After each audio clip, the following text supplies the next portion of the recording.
성경의 숲을 걷다 이제부터 역대상하를 공부하겠습니다. 오늘은 역대상하 서론입니다. 프랑스의 역사가 앙리 마루는 역사란 현재분의 과거이다 라고 했습니다. 즉 과거의 사건에 대한 진지한 탐구와 숙고를 통해 현재를 진단하고 밝은 미래를 준비해야 한다는 말입니다. 과거 역사에 대한 정확한 진단과 분석만이 현재와 미래의 희망을 가져다 주기 때문이에요. 역사로부터 교훈을 받지 못한 민족은 망할 수밖에 없고, 역사로부터 귀중한 진리를 배우는 민족만이 역사의 소용돌이 속에서 생존할 수 있는 법이었던 거예요. 바로 팔레스타인 땅을 중심 배경으로 일어났던 이스라엘 역사가 바로 그렇습니다. 이스라엘 사람들의 역사에 대한 반성과 성찰은 실로 대단했습니다. 그래서 클로드 레비 스트로스라는 학자는 이스라엘은 역사적 불행의 경험을 오히려 역사 발전의 기초로 삼는 뜨거운 공동체라고 그렇게 말했습니다. 이들은 역사의 위기에 직면할 때마다 과거에 대한 올바른 성찰과 통찰을 통해 현재를 진단하고 새로운 미래를 개척하려고 시도했던 것입니다. 무엇보다도 이스라엘 사람들의 역사의 이해에는 매우 특별한 것이 있었는데요. 그들은 세계 역사를 여호와 하나님의 활동 장소로 보았다는 점입니다. 구약 성경이 보여주는 이스라엘 사람들의 역사관은 하나님이 인간의 모든 사건 속에 활동한다는 그런 고백에서부터 출발했습니다. 그러므로 모든 역사에는 우연이 있을 수 없으며 모든 사건 배후에는 하나님의 뜻이 숨겨져 있음을 믿었습니다. 이러한 그림을 우리들은 구약 성경의 역사서에서 발견할 수 있는 것입니다. 이제부터 공부하게 될 역대상하는 책 이름에 대한 특이한 역사를 가지고 있습니다. 처음 역대기라는 이름은 원히브리 원문에서도 구약의 헬라어 번역본 72정에서도 유래하지 않았다는 거예요.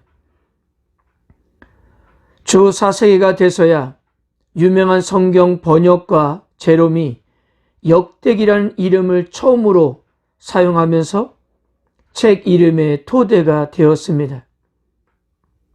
그 중간에는 루터가 힘을 보탰고요.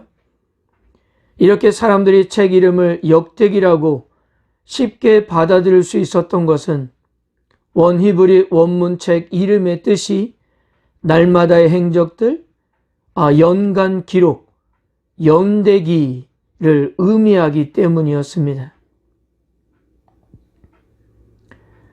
그런데 역사적으로 역대기는 그렇게 중요하게 취급되지 않고 2등급 경전이라고 해서 경시하는 경향이 있었습니다. 이러한 영향은 구약의 헬라어 번역본인 72정에서 이 역대기의 책 이름을 생략된 사건들로 붙였기 때문입니다. 즉 역대기를 단순히 사무엘서와 열왕기서에서 생략된 사건을 보완해 준다고 보았기 때문입니다. 그러나 역대기는 포로기 이후 시대의 신학을 조명하는 매우 중요한 역할을 하고 있고요. 구약의 어느 역사서보다도 가장 늦게 기록된 책이며 구약의 어느 책보다도 묘사된 시대적 범위가 가장 넓은 책입니다. 온 인류 조상인 아담으로 시작해서 고레스 칙령, 즉 종교 자유 선포로 끝이 나기 때문이에요. 그래서 아직도 현실화되지 않는 미래를 기대하게 하는 책이 바로 역대기였던 것입니다. 역대기 성경 기자에 대해서는 전통적으로 에스라일 것으로 보고 있는데요. 그 근거는 역대기는 고레스 왕의 칙령인 종교 자유 선포문을 책의 마지막 사건으로 기록하고 있습니다. 그런데 에스라서, 니에미야서에서는 고레스 칙령을 책의 서두로 기록하고 있기 때문이에요. 그러나 역대기 성경 기자가 정확하게 누구인지에 대해서는 알려진 바가 없습니다. 역대기는 대략 주전 400년 전으로 기록된 것으로 보고 있고요. 이때는 바벨론 포로 생활 이후의 시대로 나라를 다시 재건해야 하는 시기였습니다. 그러므로 이들의 질문은 더 이상 왜 하나님이 우리를 포로로 보내셨는가가 아니었어요. 이것은 앞에서 공부했던 열왕기의 관심사였지 않습니까? 이제 이들의 관심은 포로 생활 이후에 자신의 정체성을 찾아야 했으며 자신들이 누구인지에 대한 뿌리와 이제 자신들은 무엇을 하며 어떤 희망과 목표를 가지고 살아야 하는지에 대한 질문을 가지고 있었던 것입니다. 역대기는 바로 이런 질문들에 대한 답을 주기 위해서 기록되었습니다. 역대상을 아주 단순한 수준으로 나눠보면 주요 세 부분으로 나눠볼 수 있습니다. 표에서 보는 것 같이 역대상 1장에서 9장까지 아담에서 포로기 이후 시대까지의 족보이고요. 역대상 10장부터 역대하 9장까지 다윗과 솔로몬의 통일 왕조를 소개하고 있습니다. 그리고 마지막으로는 역대하 10장에서 역대하 36장까지 분열 왕조 아래에 있는 유다의 모습을 이렇게 소개하고 있습니다. 각 장을 다룰 때 더 자세하게 공부하겠지만 지금 우리들이 역대상하를 읽을 때 가장 힘들게 하는 것이 역대기의 첫 부분인 1장에서 9장까지의 족보 내용입니다. 왜 우리가 이렇게 지루한 이스라엘의 족보를 읽어야 하는지에 대한 의문이 들겠지만요.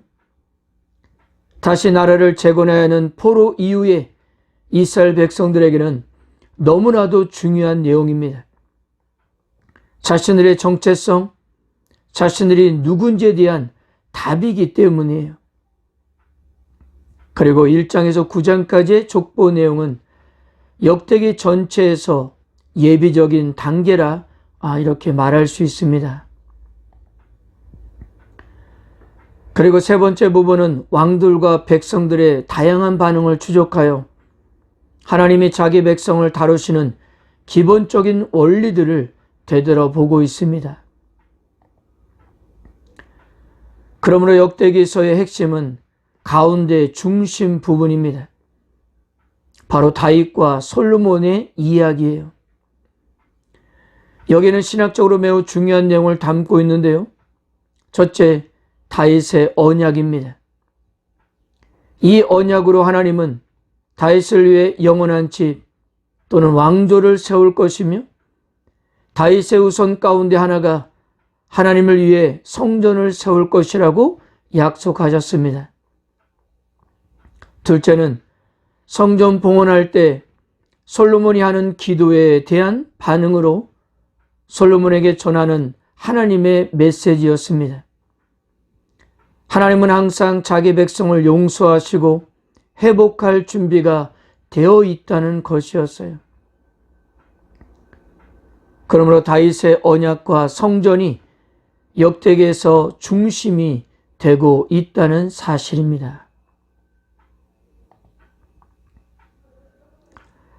사랑하는 성도 여러분, 70년간의 바벨론 포로 생활을 마치고 고국에 돌아온 이스라엘 백성들에게는 무엇보다도 자신들이 누군지에 대한 정체성 혼란이 가장 힘들었을 것입니다.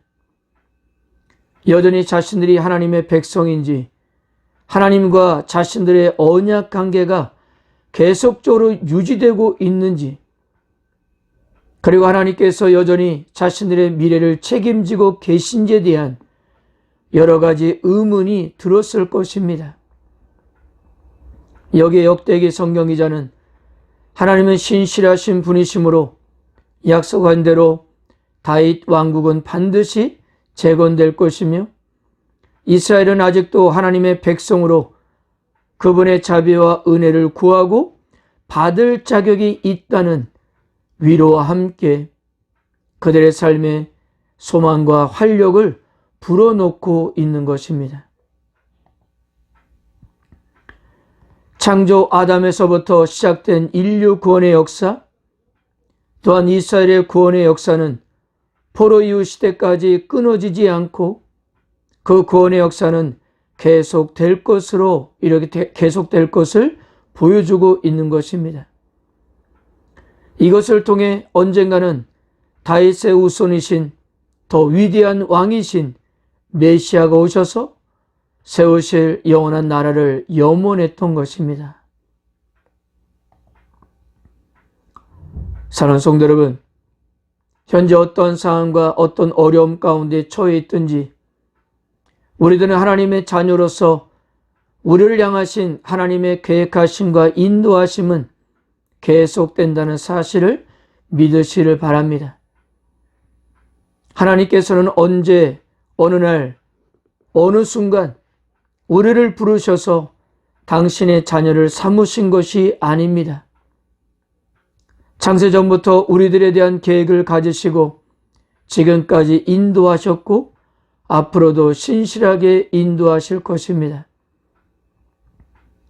오늘도 이 놀라운 은혜 앞에 이 땅에서 당당하게 하나님의 백성으로서 살아가는 하루가 되시기를 바랍니다.